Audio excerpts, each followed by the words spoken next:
Radioactive emission occur randomly or space and time. तापकारी इखराज बेतरतीब randomly होता रहता है कला में और वक्त। ये तारीफ कुछ है, कहता क्या है ये? Spontaneous decay is a process in which environmental factors can't influence. Spontaneous decay मुसलसल तोड़ फोड़ का अमल होता है माहौल में, इन विच इन्वायरमेंट, जिसमें माहौल के जो अज्जा हैं वो बिल्कुल असरअंदाज नहीं होते। Radio active takes place naturally, radio active कुदरती तौर पर होती रहती है तोड़ फोड़ का शिकार खुद ब खुद, all by itself.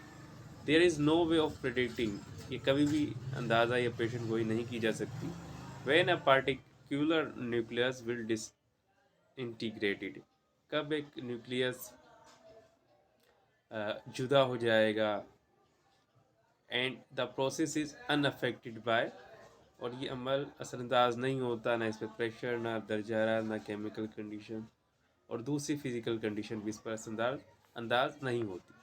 However some nuclear undergo nuclear disc, कुछ इसमें से न्यूक्लियस है जो कि वाज़िह हो जाता है उनका डिफरेंट रेट या शरह। The random decay is a process, random decay एक अमल है in which the exact time of decay, जिसमें एग्जैक्ट टाइम हमें न्यूक्लियस का पता होता है, जिसे हम can't be predicted.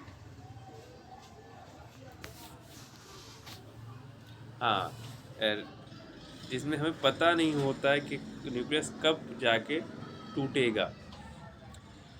Random DK होता है वो अमल जिसमें हमें पता ना हो कि एक न्यूक्लियस कब जाकर टूट फूट का शिकार होगा। A detector like, detector detect करने वाले जैसे कि Geiger Muller tube can demonstrate the random nature by observing the count rate of radioactive disintegration।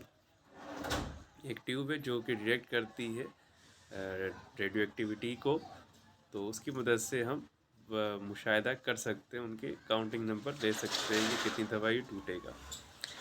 When a Geiger Muller tube is place near radioactive source, के पास रखा जाता है ये tube, the counts are irregular, तो जो गिनती है वो बेतरतीब होती है।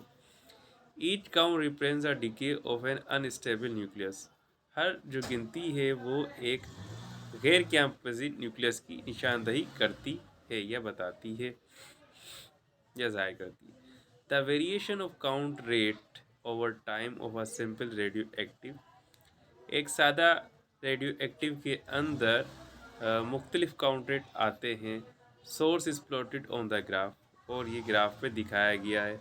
आप ये ग्राफ की फ्लक्चुएशन ऊंच नीच को देख सकते हैं 20.7 में। ये देखें, मैं जूम करके दिखा देता हूँ, ऊपर से नीचे आ रहा है तो आप देख सकते हैं कि हो तो रहा है लेकिन ये ज़िगज़ैग में आ रहा है। अच्छा भाई, मैं एक मिनट